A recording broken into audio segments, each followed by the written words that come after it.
Hello viewers, welcome back to my channel. সবাইকে স্বাগত জানিয়ে শুরু করছি আমার চ্যানেলে আরেকটি নতুন এপিসোড। কেমন আছেন সবাই? আশা করি সবাই খুব ভালো আছেন। আজ আমি আপনাদের সাথে শেয়ার করব আমাদের ঘরে ছোট এবং বাড়ন্ত সোনামণিদের জন্য 3টি ডিমের রেসিপি, যা আপনাদের বাচ্চাদের মিড মর্নিংয়ে বা বিকেলে দিতে পারেন, যা অল্প খেলে অধিক পুষ্টি পাবে এবং যথেষ্ট মজার। তো কথা না বাড়িয়ে চলুন শুরু করা যাক মূল রেসিপিতে। তার আগে একটি কথা, আমার আরেকটি channel baby food gallery BD চ্যানেলটি এখনও যারা সাবস্ক্রাইব করেননি, প্লিজ চ্যানেলটি সাবস্ক্রাইব করুন। চ্যানেলটির লিঙ্ক ডেসক্রিপশন বক্সে দেওয়া থাকবে। সেই চ্যানেলটিতে বিভিন্ন ধরনের কেক, ডেজার্টের রেসিপি আপনারা অনায়াসে পেয়ে যাবেন। আর আমার রেসিপি ফলো করে আপনারা যদি কোনো কিছু তৈরি করেন, তা অবশ্যই আমার ফেসবুক গ্রুপে আপনারা পোস্ট করতে পারেন, অথবা আপনাদের বাচ্চাদের কোনো সমস্যা বলি বা বাচ্চাদের খাবার নিয়ে কোনো প্রবলেম থাকলে আমাদের ফেসবুক পেজে আপনারা নক করতে পারেন। যাবতীয় সোশ্যাল মিডিয়ার লিঙ্ক ডেসক্রিপশন বক্সে দেওয়া থাকবে। যারা এখনও আমার চ্যানেলটি সাবস্ক্রাইব করেননি, প্লিজ চ্যানেলটি সাবস্ক্রাইব করুন এবং পাশের নোটিফিকেশন বেল আইকনটি ক্লিক করে রাখুন আমার নতুন নতুন ভিডিওর আপডেট পাওয়ার জন্য। প্রথমে আমি আপনাদের তৈরি করে দেখাবো ডিমের সুইট নুডলস। অবশ্যই নামটা আমি দিয়েছি। এখানে আমি একটি ছোট বাটি নিয়ে নিয়েছি, এর মধ্যে ভেঙে দেব একটি ডিম। এখানে আমি একটি ডিম ভেঙে নিলাম। দিয়ে দেব 1 টেবিল চামচ কর্নফ্লাওয়ার। আপনাদের বাসায় কর্নফ্লাওয়ার না থাকলে কিন্তু আপনাদের চালের গুঁড়িও ব্যবহার করতে পারেন। অ্যাড করে দেব 2 টেবিল চামচ তরল দুধ, 2 ফোঁটা ভ্যানিলা এসেন্স। আপনারা এখানে ভ্যানিলা এসেন্স না দিলে এলাচের গুঁড়ো ব্যবহার করতে পারেন। এলাচের গুঁড়ো বা ভ্যানিলা এসেন্স ব্যবহার ফলে কিন্তু ডিমের এক্সট্রা গন্ধ লাগবে না। অ্যাড করব 1 চা চামচ মধু। এখন সমস্ত উপকরণ একটি কাঁটা চামচের সাহায্যে খুব ভালোভাবে মিশিয়ে নেব।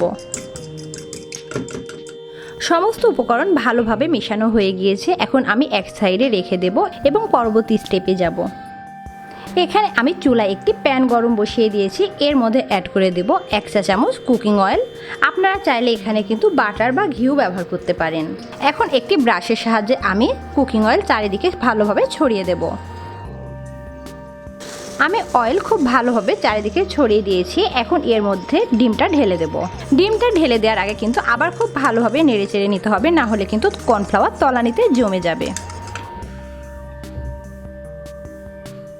ডিমটা আমি ঢেলে দিয়েছি। এখন মিডিয়াম হিটে অপেক্ষা করব ডিমের এক সাইড হওয়া পর্যন্ত। আমি মিডিয়াম হিটে 1 মিনিটের মতো ডিমটা রান্না করে নিয়েছি। ডিমের এক সাইড হয়ে গিয়েছে। আমি এখন আলতো হাতে ডিমটা উল্টিয়ে দেব।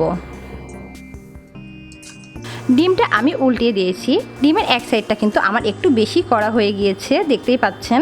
এখন আমি চুলার হিটটা বন্ধ করে দেব। আমি চুলার হিটটা বন্ধ করে দিয়েছি এবং ডিমটা রোল করে নেব। আমি ডিমটা রোল করে নিয়েছি। এখন আমি নামিয়ে নেব। আমি ডিমটা নামিয়ে একটু টাইট করে ফোল্ড করে নিয়েছি। এখন আমি একটি নাইফের সাহায্যে চিকন চিকন করে নুডলসের মতো কেটে নেব।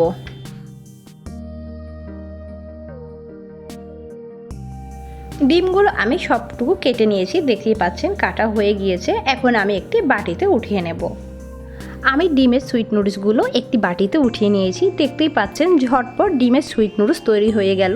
এটা কিন্তু আপনাদের বাচ্চাদের আপনারা ফিঙ্গার ফুড হিসেবেও অভ্যস্ত করতে পারেন। বাচ্চারা যখন প্রথম খাবারে নিজে হাত দিয়ে খাবার খেতে অভ্যস্ত হয়, তখন তাদের যদি এভাবে যদি ডিম দেন, তাহলে কিন্তু বাচ্চারা হাতে তুলে আস্তে আস্তে খাওয়া শিখে যাবে।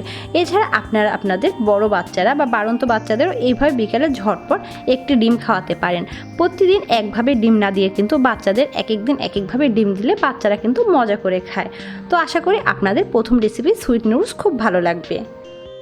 এবার দ্বিতীয় রেসিপিতে আমি আপনাদের তৈরি করে দেখাবো পটেটো এগ স্ক্র্যাম্বল। এর জন্য চুলায় একটি প্যান বসিয়ে দিয়েছি। এর মধ্যে অ্যাড করে দেব 1 টেবিল চামচ সয়াবিন তেল। এখন অ্যাড করে দেব একটি ছোট সাইজের পেঁয়াজ কুচি। পেঁয়াজটা তেলের সাথে আমি হালকা করে ভেজে নেব। পেঁয়াজ আমি তেলের সাথে হালকা করে ভেজে নিয়েছি। এবার অ্যাড করে দেব আলু। এখানে আমি একটি ছোট সাইজের আলু ভালোভাবে কুচি করে ধুয়ে রেখে দিয়েছি। আলু আমি পেঁয়াজের সাথে একটু নেড়ে চেড়ে দেব। এবার অ্যাড করে দেব 1 চিমটি হলুদ গুঁড়ো। জাস্ট আমি 1 চিমটি হলুদ গুঁড়ো নিয়ে নিয়েছি ও 1 চিমটি লবণ। অবশ্যই লবণটা আপনারা পরিমাণ মতো অ্যাড করে দিবেন। লবণ এবং হলুদ আলুর সাথে আমি ভালোভাবে মিশিয়ে নিচ্ছি। চুলার হিটটা কিন্তু এই পর্যায়ে মিডিয়াম থাকবে। দিয়ে দিব 1 চিমটি গোলমরিচ গুঁড়ো। আপনার বাচ্চারা যদি একদমই ঝাল না খেতে পারে, তাহলে কিন্তু এই গোলমরিচ গুঁড়ো আপনারা স্কিপ করতে পারেন। আমি কিন্তু 1 চিমটি গোলমরিচ গুঁড়ো ব্যবহার করেছি। এতে কিন্তু মোটেও ঝাল হবে না, শুধু টেস্টটা একটু বাড়বে। তারপরও যে সকল বাচ্চারা একদমই খেতে পারে না তাদের ক্ষেত্রে আপনারা স্কিপ করতে পারেন। এখন আমি চুলার হিটটা লো করে দিয়ে ঢাকা দিয়ে ঢেকে দেব 2 মিনিটের জন্য। ফিরে আসছি 2 মিনিট পরে। ফিরে এসেছি 2 মিনিট পরে। মাঝে কিন্তু আমি 1 মিনিট পরে একবার নেড়ে চেড়ে দিয়েছিলাম। এখন আমি চামচের সাহায্যে ভালোভাবে নেড়ে চেড়ে নেব। আমি আলু ভালোভাবে নেড়ে চেড়ে নিয়েছি এবং আলু কিন্তু সেদ্ধও হয়ে গিয়েছে। খুবই চিকন করে কেটেছি, সেই জন্য আলু কিন্তু সেদ্ধ হতে আমার টাইম লাগবে না। এবার অ্যাড করে দিব ডিম। এখানে আমি একটি ডিম কিন্তু আগে থেকে ভালোভাবে বিট করে রেখে দিয়েছিলাম। এখন এই আলুর মধ্যে ডিমটা ঢেলে দেব। আলুর মধ্যে ডিমটা ঢেলে দিয়েছি এবং চুলা হিটটা মিডিয়াম করে দিয়েছি এবং অনবরত নাড়াচাড়া করে ডিম আলু খুব ভালোভাবে মিশিয়ে নেব। এইভাবে চামচের সাহায্যে কিন্তু আমি ভেঙে ভেঙে দেব যেন দলা পেকে না যায়। আমি এখন এই মিডিয়াম হিট দিয়ে আরও 2 মিনিট এইভাবে ডিম আলু ভালোভাবে রান্না করে নেব। আমি ডিম আলু আরও 2 মিনিটের মতো ভেজে নিয়েছি। রেডি হয়ে গিয়েছে আমার পটেটো এগ স্ক্র্যাম্বল। দেখতেই পাচ্ছেন কত ঝটপট রেডি হয়ে গেল। এটি আপনারা বাচ্চাদের মিড মর্নিংয়ে অথবা সকালের নাস্তায় রুটি পরোটার সাথে দিতে পারেন। বাচ্চারা কিন্তু খুব মজা করে খাবে। রেডি হয়ে গেল ডিম দিয়ে দ্বিতীয় রেসিপি পটেটো এগ স্ক্র্যাম্বল। দেখতেই পাচ্ছেন কতটা ঝটপট তৈরি হয়ে গেল। মাত্র 5 মিনিট লেগেছে আমার এই নাস্তাটি তৈরি করতে। এটি কিন্তু আপনাদের বাচ্চাদের সকালে অথবা মিড মর্নিংয়ে আপনারা দিতে পারেন। সকালে রুটি পরোটার সাথেও দিলে জমে যাবে, আর মিড মর্নিংয়ে কিন্তু আপনি কোনো জুস দিলে সঙ্গে কিন্তু স্ক্র্যাম্বল করে দিলে বাচ্চারা অনায়াসে খেয়ে নেবে এবং যথেষ্ট পুষ্টিও পাবে। এবার আমি আপনাদের সাথে তৃতীয় রেসিপি শেয়ার করব, চিজি এগ অমলেট। এর জন্য আমি একটি বাটি নিয়ে নিয়েছি। এর মধ্যে ভেঙে দেব একটি ডিম। ডিম আমি ভেঙে নিয়েছি। এর মধ্যে অ্যাড করে দেব গোলমরিচ গুঁড়ো। এখানে আমি 1 চিমটি গোলমরিচ গুঁড়ো ব্যবহার করছি। আপনাদের বেবিরা যদি গোলমরিচ না খেতে পারে সেক্ষেত্রে আপনারা একদমই স্কিপ করতে পারেন। এখানে অল্প পরিমাণ দিয়েছি, ঝাল হবে না কিন্তু। আমি গোলমরিচের সাথে ডিমটা ভালোভাবে মিশিয়ে নেব। আমি গোলমরিচের সাথে ডিমটা মিশিয়ে নিয়েছি। অ্যাড করে দেব 1 চিমটি লবণ। ডিমে যে পরিমাণ লবণ লাগে আপনারা সেই পরিমাণ লবণ অ্যাড করে দিবেন। এখন লবণের সাথেও ডিম ভালোভাবে মিশিয়ে নেব। লবণের সাথে আমি ডিম মিশিয়ে নিয়েছি। এখন অ্যাড করে দেব একটি ছোট সাইজের পেঁয়াজ কুচি। পেঁয়াজটা আমি জাস্ট একটু আলতো হাতে মিশিয়ে নেব। পেঁয়াজ আমি মিশিয়ে নিয়েছি। এখন আমি এক সাইডে রেখে দেব। এদিকে আমি চুলায় একটি প্যান গরম বসিয়ে দিয়েছি। এর মধ্যে অ্যাড করে দেব আমি 1/2 টেবিল চামচের একটু বেশি সয়াবিন তেল। এখন আমি এই প্যানের মধ্যে ডিমটা ঢেলে দেব। ডিমটা ঢেলে দিয়েছি। এখন চারি সাইড একটু সমান করে দেব। আমি চারি সাইড সমান করে দিয়েছি। এখন আমি অপেক্ষা করব ডিমের এক সাইড হওয়া পর্যন্ত। এখন এক সাইড হওয়ার জন্য আমি ঢাকনা দিয়ে দিব এবং চুলার হিটটা মিডিয়ামের চাইতে একটু কম করে দিয়ে আমি 30 সেকেন্ড অপেক্ষা করব। ফিরে এসেছি 30 সেকেন্ড পরে। আমার ডিমের কিন্তু নিচের সাইড হয়ে গিয়েছে, উপরেও কিন্তু মোটামুটি হয়ে গিয়েছে। এখন এই পর্যায়ে আমি উপর থেকে দিয়ে দেব চিজ। আমি সামান্য একটু চিজ দিয়ে দিয়েছি। দিয়ে এখন আমি ডিমটা উল্টিয়ে দেব। আমি ডিম উল্টে দিয়েছি। এখন কিন্তু চুলার হিটটা আমি একদম লো করে দেব।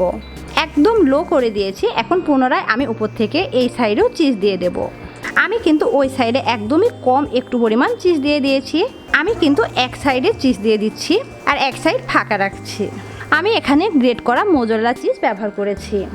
উপর থেকে চিজের উপর দিয়ে দেব 1 চিমটি গোলমরিচ গুঁড়ো। এইভাবে আমি ছড়িয়ে দিচ্ছি ও 1 চিমটি লবণ আমি ছড়িয়ে দিচ্ছি।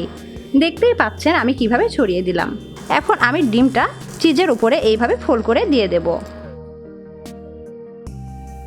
আমি সমানভাবে ফোল্ড করার চেষ্টা করছি। দেখতেই পাচ্ছেন চিজ কিন্তু ভিতরে গলে গিয়েছে।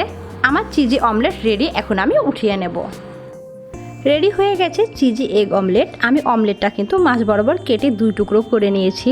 এটা আপনাদের বাচ্চাদের কিন্তু মিড মর্নিং অথবা বিকালের নাস্তায় দিতে পারেন, যা খুবই মুখরোচক এবং যথেষ্ট পুষ্টিকর একটি নাস্তা। রেডি হয়ে গেল ঝটপট ডিম দিয়ে 3 ধরনের নাস্তা। এই নাস্তা কিন্তু বানাতে খুবই কম সময় লাগে এবং ডিম যে বাচ্চাদের জন্য কতটা উপকারী সেটা আমরা কিন্তু সবাই জানি। এই খাবারটা বিশেষ উপযোগী 9 মাস থেকে 4 বছরের বাচ্চাদের জন্য খুবই উপযোগী। ফিঙ্গার ফুড বলেন বা নাস্তা হিসেবেই বলেন, ডিমের কিন্তু জুড়ি নেই। আর এই ডিম কিন্তু প্রতিদিন একভাবে না দিয়ে বাচ্চাদের এক এক দিন এক একভাবে দিবেন। বাচ্চারা কিন্তু মজা করে খাবে। আর প্রতিদিন কিন্তু ডিম একভাবে খাওয়ালে বাচ্চাদের একঘেয়েমি সৃষ্টি হবে হবে এবং কিছুদিন পরে আর ডিম খেতে চাইবে না। তো আশা করি আজকের এই ঝটপট 3টা ডিমের রেসিপি আপনাদের ভালো লাগবে।